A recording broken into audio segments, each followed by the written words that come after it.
Enable notifications by ringing the bell.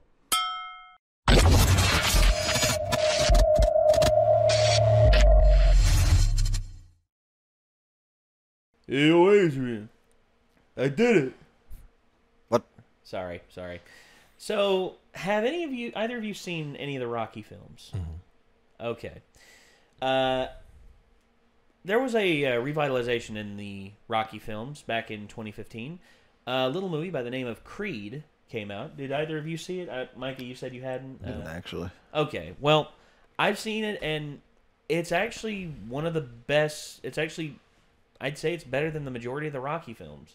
I'd say it's up there with the first one in terms of how good it is. It deals with Adonis Creed, or Adonis Johnson, as he's known in the beginning of the film. He is the child of Apollo Creed, born out of wedlock, and pretty much raised by his mother after Apollo died. He was born after Apollo was killed in Rocky IV. And Adonis was pretty much raised up with the idea that he didn't know who his father was because his mother never told him.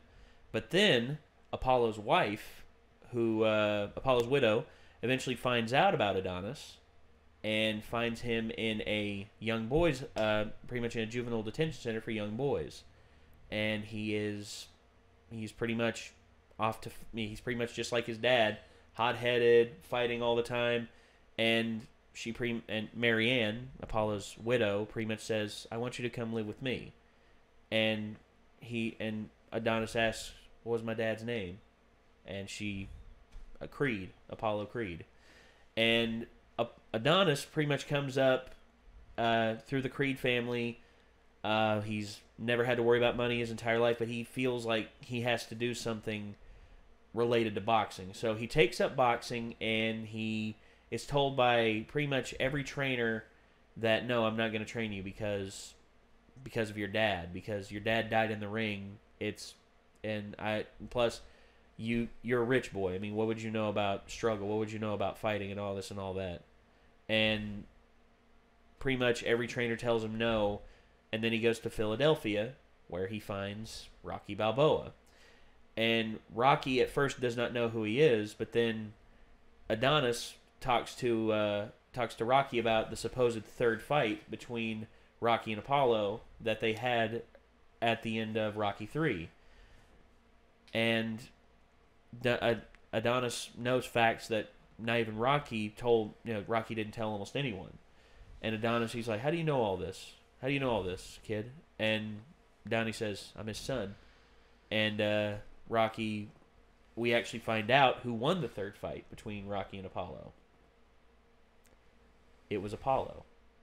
Apollo won the third fight between him and Rocky in private. So, yeah, it pretty much it's Adonis's rise to up the ranks and everything, him fighting and him learning lessons and everything, and him confronting his past about being him proving that, as he put it, "I'm not a mistake." And in the second film, we pick up a few years later. Donnie is Donnie. Everyone calls him Donnie because Adonis is a hell of a thing. It's like Adonis. It's like, yeah. Who wants to say that all the time? So they just call him Donnie. But anyway, we now pick up a few years later, after he has reached the precipice of the light heavyweight division, and we find ourselves here. So without further ado, this is Creed 2. Hey, that rhymed.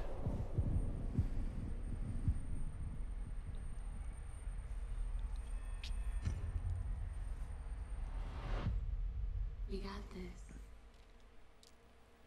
You heard me?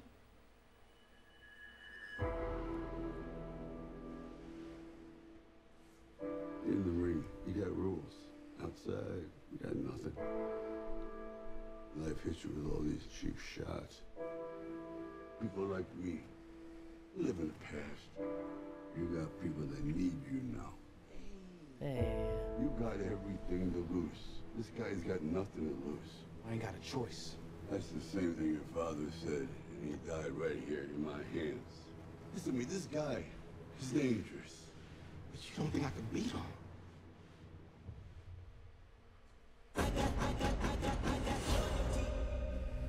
I was afraid I couldn't live up to these expectations.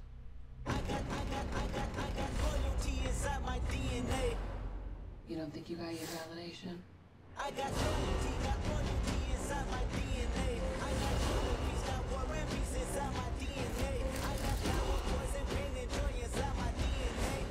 want to rewrite history. Don't pretend this is about your father.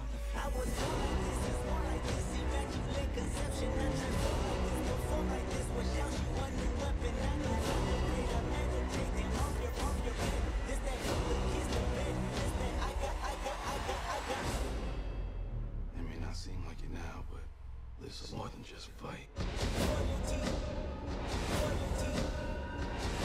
As for his opponent,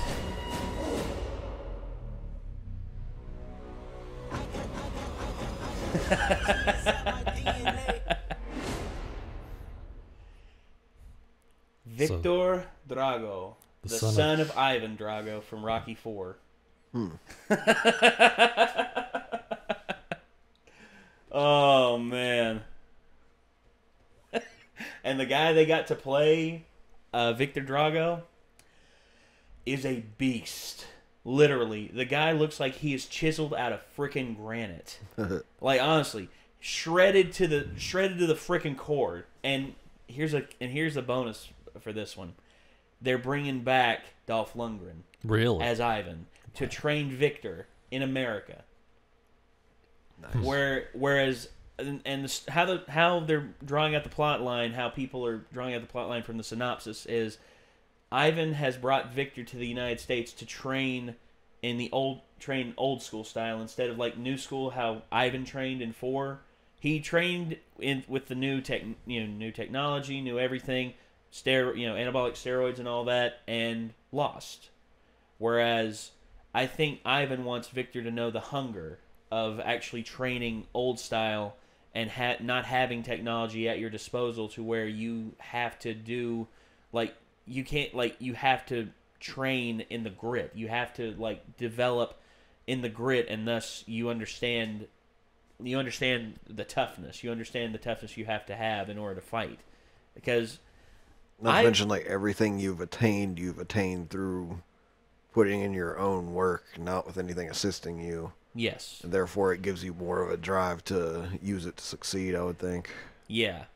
And I got to be honest, the fact that they're doing the son versus son storyline, I didn't know how I would feel about it, but the more I think about it and the more I see of the photos, and also this trailer, we talked about trailers getting us hyped, but eventually the movie turns out to be bad. I hope that's not the case here, because the Creed series got off to a hell of a start with the first one. It's sort of a reboot of the Rocky series, but sort of how Jumanji: Welcome to the Jungle did. It rebooted the series in a good way. It highlighted all the good stuff. It fixed a lot of the bad stuff, and I gotta say, I'm hoping and praying that everything works out properly with Creed 2, because one thing that worries me is that the director of the original Creed movie isn't coming back. Ryan Coogler, the guy who directed the Black Panther movie, he was this movie was what got him the job as the Black Panther director. And they actually wanted him to come back, but he said he couldn't because of scheduling conflicts. So instead, what he opted to do was write a draft of the screenplay, which, from what I hear, the draft that he did was really good, and they're going with certain story elements that he did, but they're changing stuff to make it fit more in the story of what they have in mind. Yeah. And I can't wait to see what happens. I really can't wait, because I want to see Rocky and Ivan face off again, side by side with Adonis and Victor, and I hope Ivan looks at him and says, "We must break you. We will break you." I don't know if that's going to happen or not, but I'm hoping. I definitely need to watch Creed then, because I actually didn't realize that was related to Rocky for some reason. Oh yeah, dude. It's honestly, it surprised me how good it was. I did not expect it to be that good.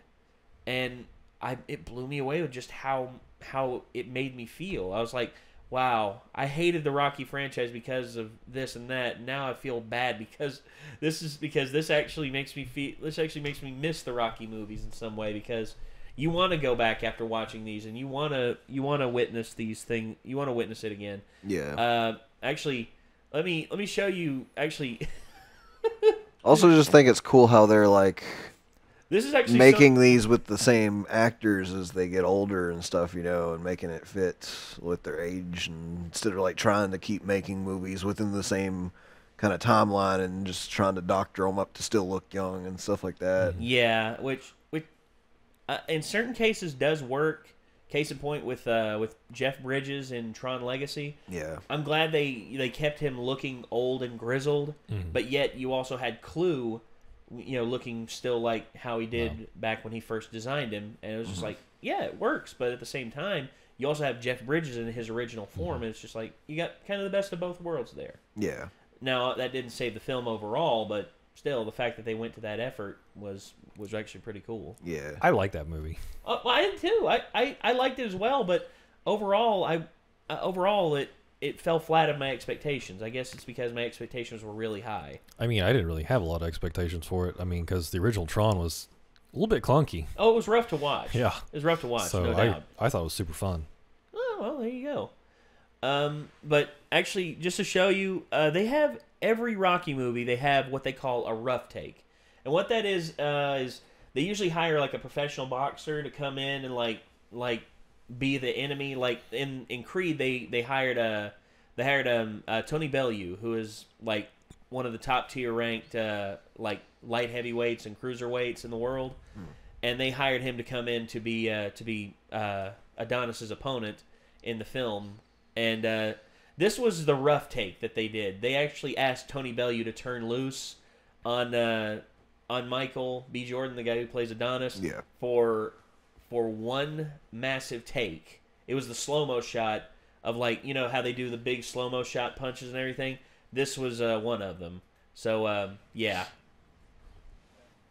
Background blocking and action. Oh. Night. And he was actually out. He wasn't. Oh, yeah, acting. he got knocked the frick out, dude. He was gone. He was out. I need to see that again. Okay, let's watch it again. Background blocking and action. Oh. You got knocked the f*** out, man! Give me my money! It was almost like he turned back into it, Well, so it's like... Well, for the shot, it looked like he did, but that... He did. Yeah. He did, well... Oh, it looked so brutal. Damn. He actually got knocked out in that one. Like, Michael B. Jordan said he woke up later and was just like... Did he hold back? And Tony was like, no, man, I put every ounce of what I had into it. Because Tony's a big guy, that was just too. like... That wasn't even that much of a wind-up either. No, imagine if he had been like, he'd have knocked his head off. It was a glancing hook. It wasn't like a full haymaker. If it were a full haymaker with the full shoulder thrown into it, I think he might have killed him. Probably. Because Tony's a dangerous guy whenever he's like been trained well. Yeah. He's a power guy. He loves to hit you. Yeah. And he's only gone up against a few guys who can actually hit harder than him, and that's ones he's lost. But dude, he is a bomber whenever he's got a good training session with him. Whew, he is dangerous. But yeah, that's what happened. All right, well, we've been going longer on this than I expected, so thank you all for tuning in, and until next time, signing off, I'm Nate. Micah. Nick. And we'll see you next time, everyone. Peace.